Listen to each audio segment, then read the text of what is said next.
Hi, I'm Judy. Welcome to Go with Yin Yoga and your Yin Yoga practice to really develop strong roots.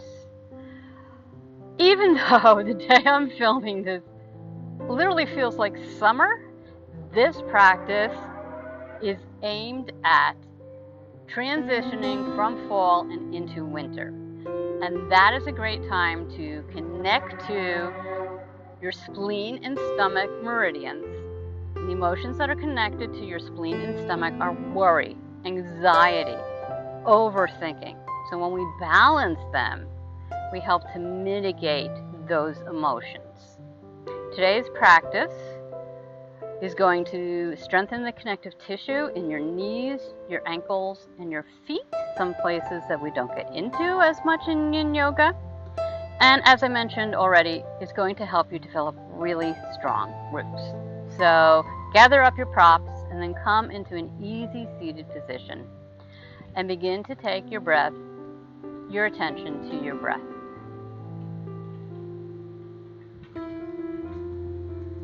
Begin to allow your breath to slow down. Notice what happens in your body when you allow your breath to slow. Maybe your thinking slows too. Maybe you feel less anxious, you feel less worried. We're going to start using the Mudra, which is associated with the earth element, the element associated with your spleen and stomach meridians. And it's a very simple mudra. I also have a link to a demo up here. But just take your pinky and ring fingers and turn them in towards your palms onto your thumb mound, and then take your thumb on top of those two fingers. Your index finger and your middle fingers kind of make a peace sign, and I like to just plug it right into my mat, aka the earth, so we can ground and develop really strong roots, so we can move from one season to the next without always getting sick.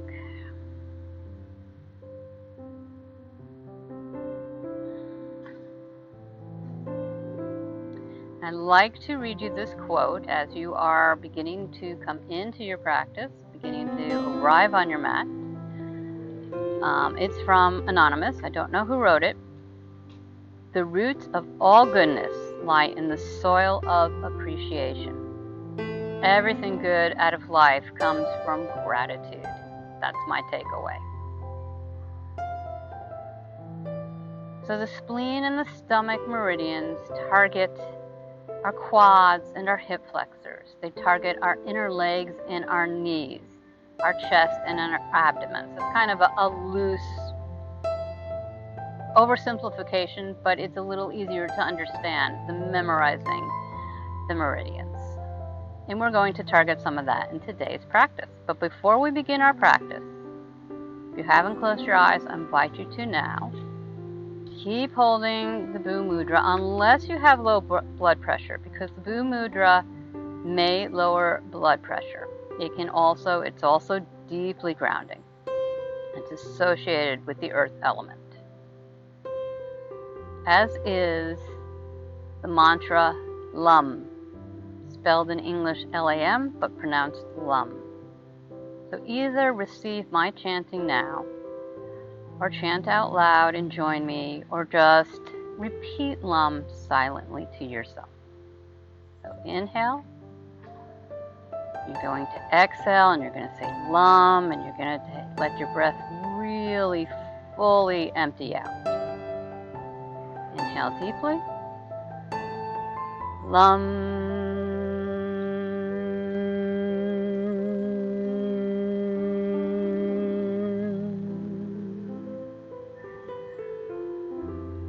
Go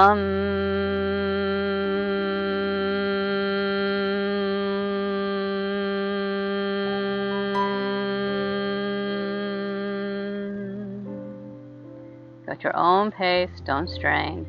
Inhale.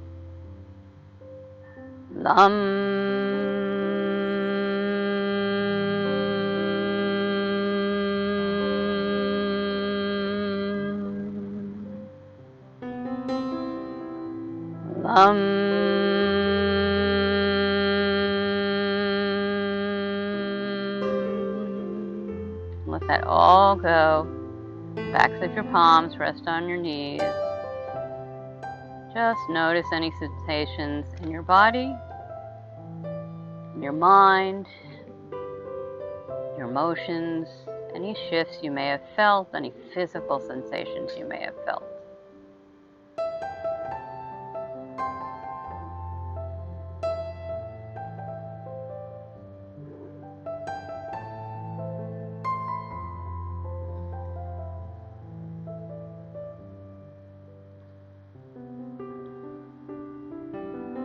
Okay, that's just a fly, it's not a hornet.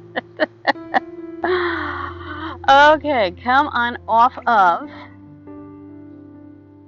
the bolster, or if you're using blocks.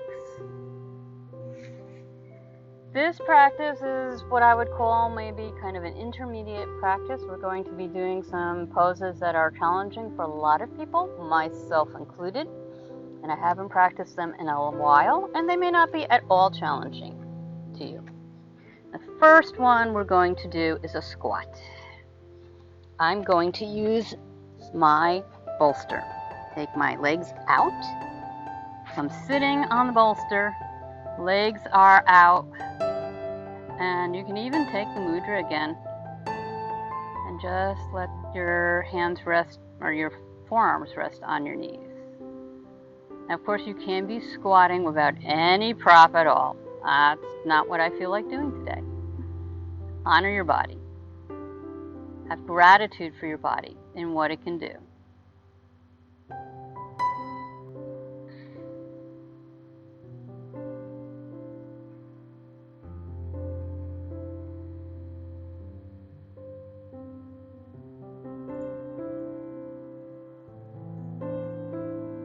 Affirmation I'm offering you today comes from Gabrielle Harris, a wonderful, wonderful writer. She writes on Yin, she writes on regular Hatha Yoga.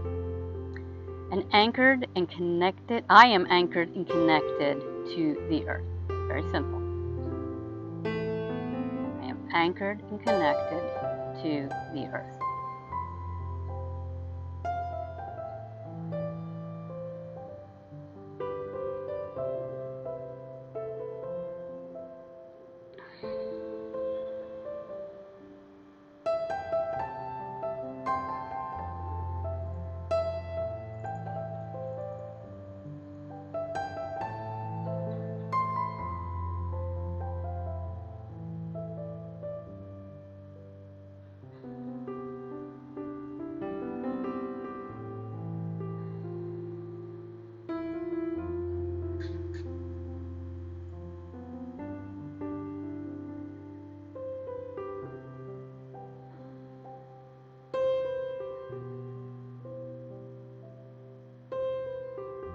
And this is also a great time to set your own intention. It could be completely different from what I've offered. Last couple of breaths here. And because these first few, well, most of the poses, not all, but most of the poses in this practice are a bit challenging. For the beginning, I'm doing some slightly shorter holds. So let all of that go. Put a hand down onto your mat, and then the other hand. Come on off of your block. Place that aside.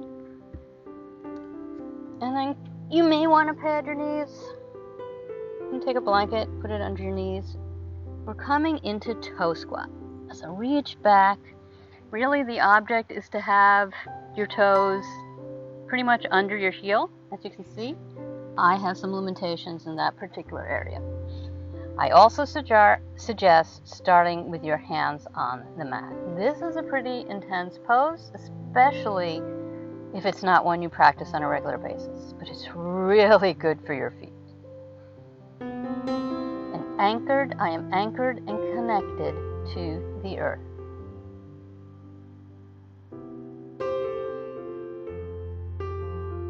Obviously, this one targets the soles of our feet, our ankles, our toes. And the squat before us targeted our knees and our feet, the inner leg. And if you'd like, you can begin to walk your hands towards your knees, maybe come up on your fingertips. You'll notice you feel more sensation, and you can stay right here. A few breaths here.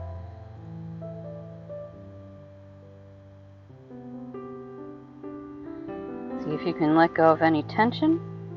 And then maybe walk your hands further up your legs, straighten your spine. Yes, I feel a lot of sensation now.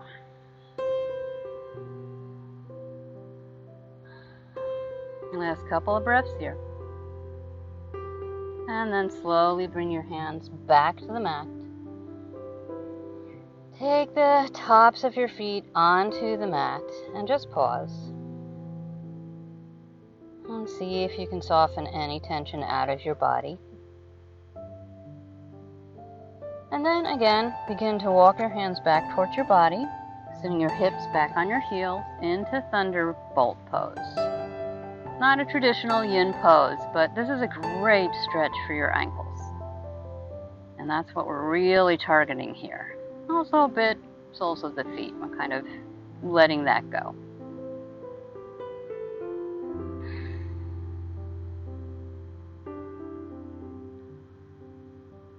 And if you'd like, you can take your hands behind you and you can lean back and maybe your knees come up off your mat a lot. Maybe they come off just a tiny bit, like me.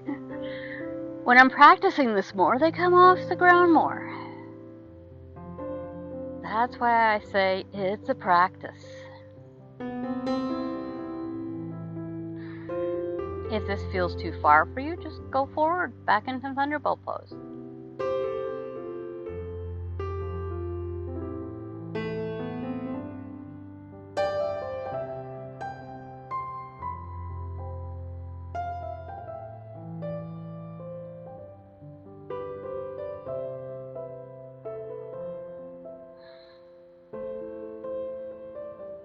You may feel an opening across your chest if you're leaning back. Another area that our spleen and stomach target.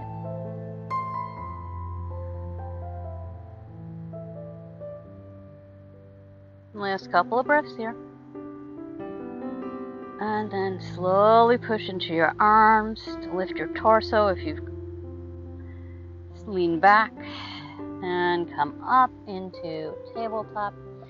Maybe you need to beat those feet out a little bit. Get a little circulation back into them.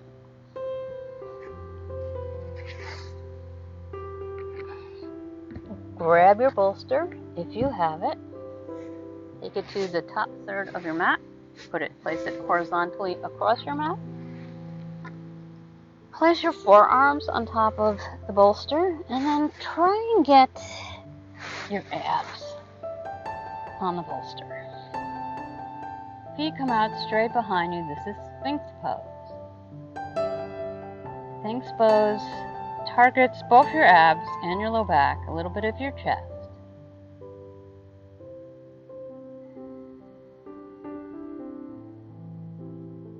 It's a deeply grounding pose with most of your front body touching the earth. And of course, you can do this without a bolster at all.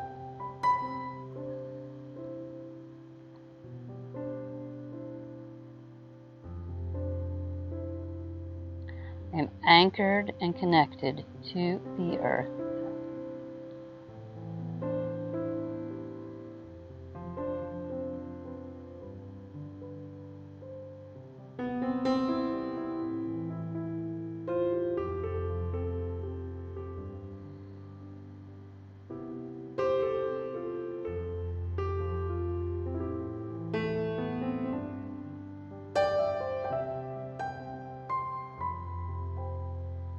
If you are new to Yin Yoga, slightly different than Hatha Yoga, we hold poses for longer amounts of time, several minutes generally. We hold the pose in stillness. You make little micro adjustments. And we go to our edge, not anybody else's edge. So if you start feeling tingling or numbness, pain, those are all signs you've gone way over your edge. Sometimes you can tell where your edge is by your breath too. When you're getting near your edge, your breath can become really choppy.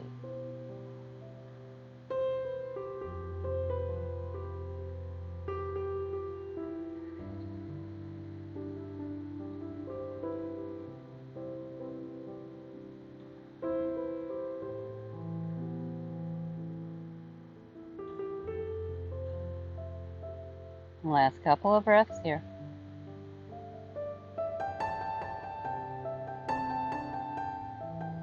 Slowly begin to push into your palms, walk them back towards your body. Let your chest lower, and then push yourself up with the strength of your arms. You don't really want to crunch your low back as you come out of Sphinx Pose. Definitely not our intention. Place the bolster off to the side. Come on down to the mat, laying on your side. I am on my right side. I have my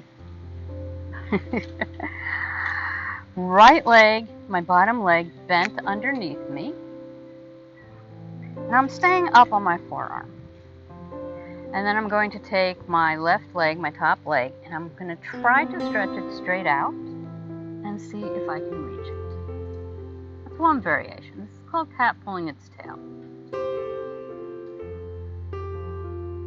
The other variation is to reach for that back leg, the one that's on the mat, and get a hold of the ankle. If this seems like too much, you can use a strap around the straight leg. You can use a strap around here. You can bend this top leg if it seems like too much. If this does not seem like enough for you, good for you. In which case you can come down onto your mat, stretch your right arm above your head. And this particular pose gets into your knees, gets into your hips, gets into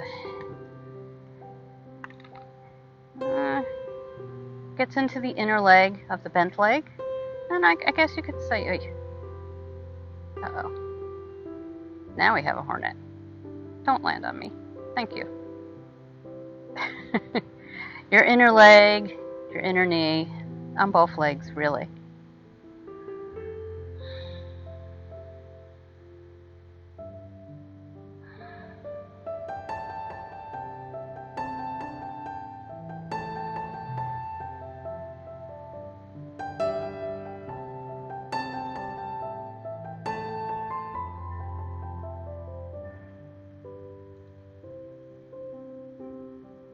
I am anchored and connected to the earth.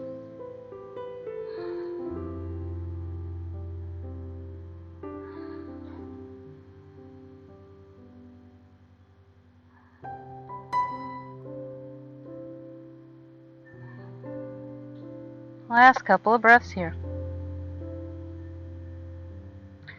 Let go of whichever leg you are holding onto. Let it straighten out. Take that top leg, bring it back. Now you can just gently roll onto your back and then over to the other side. I'm going to swing my legs around because if I do that, you can't really see what I'm doing. All right.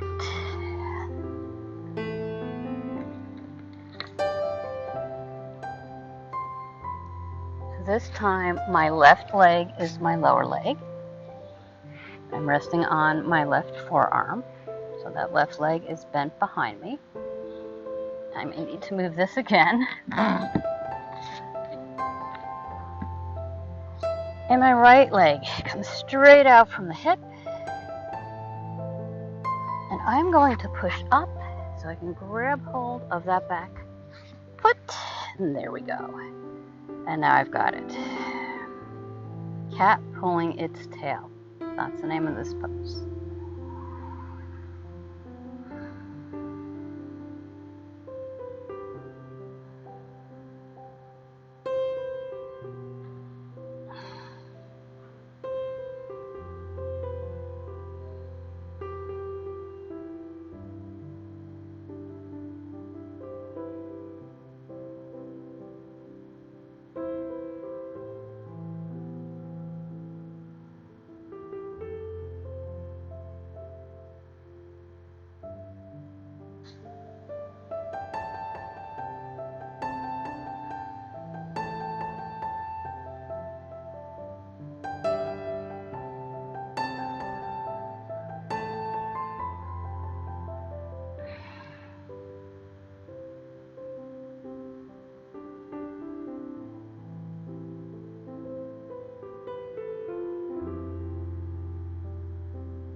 Sometimes the challenging poses that we avoid are the ones we really need to practice. We just have to be really mindful about our practice as well and honor our edge.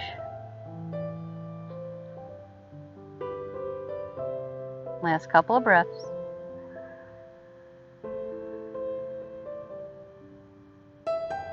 And let that bottom leg go. Take both hands to the mat. Bring the other leg back. And gently roll over onto your back, taking the soles of the feet to your mat. Have a bolster nearby if you have one. Come on down to your elbows. And then all the way down. And before we move into Savasana, bring one knee into your chest and then the other. And let your spine relax. And I'm going to suggest some gentle hip movement here. So inhale, take the legs out. And exhale, bring them back together. So you're making kind of hip circles with your legs. Just really gentle, very slowly. Sometimes a little movement encourages the blood to start flowing again because it can stagnate when we're holding for longer amounts of time. And then inhale out the other way and bring the knees together. Couple slow circles. And then just bring those knees into your chest. Let the soles of your feet come to your mat. If you have a bolster, go ahead and grab it. Place it underneath your knees as you stretch them out. Take some of the pressure off of your low back. Or grab a couple of blocks. You can do the same thing. Take blocks and put them under your knees. And let your arms come out by your sides. They can be palm up or palm down. But you have a chance to do the Mudra again and plug your peace sign fingers into the mat, into the earth. Now is a great time to take your attention back to your attention. Whatever that may be, whether it's simply strengthening your knees, your ankles, and your feet. Extremely important, especially as we get older. Or if it's developing those really strong roots so you can move through transitions from season to season. Maybe literally move from one location to another. Perhaps it's moving from one job to another. Getting grounded, developing strong roots, all of that is going to help you transition from one thing to another.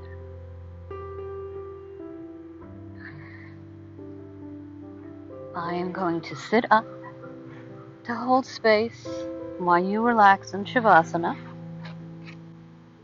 I invite you to close your eyes if that's comfortable for you.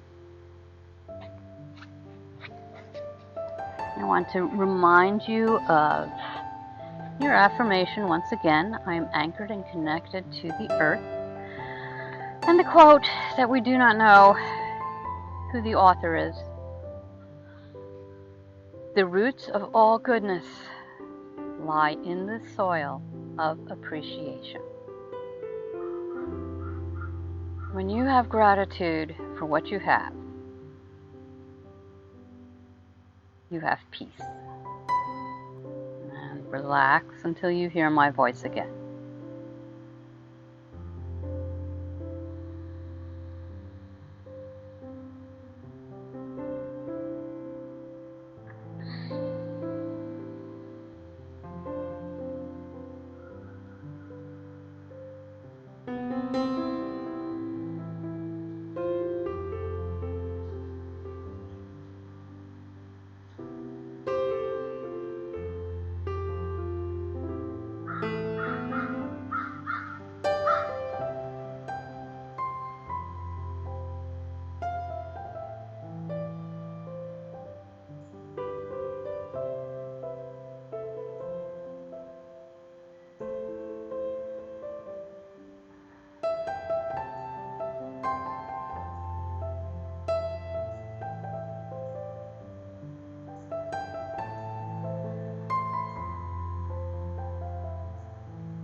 And last, allow your breath to begin to deepen.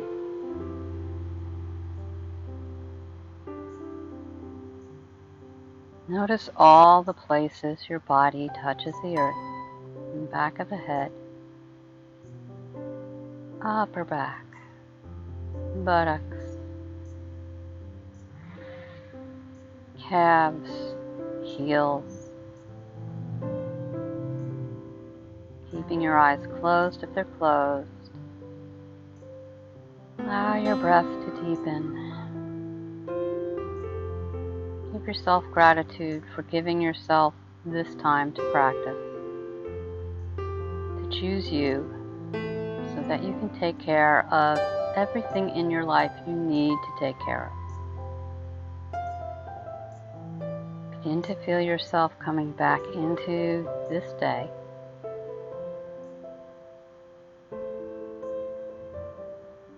And start to take any small movements you need to take. Maybe turning your head from side to side, gently nodding your head back a little and then letting your chin drop to your chest. Wiggling your fingers and toes. Maybe circling knees or circling ankles and wrists. One direction. And the other. And if you'd like to remain in Savasana longer, please do. Take as much time as you need. And if you need to move on with your day, on your next inhale, raise your arms up above your head. Big, big, big stretch as if you're just waking up in the morning. And then bend your knees, take the soles of your feet to your mat. And pause here for a moment. And with your eyes still closed, gently allow your knees to fall over to either side. Take a few deep breaths here.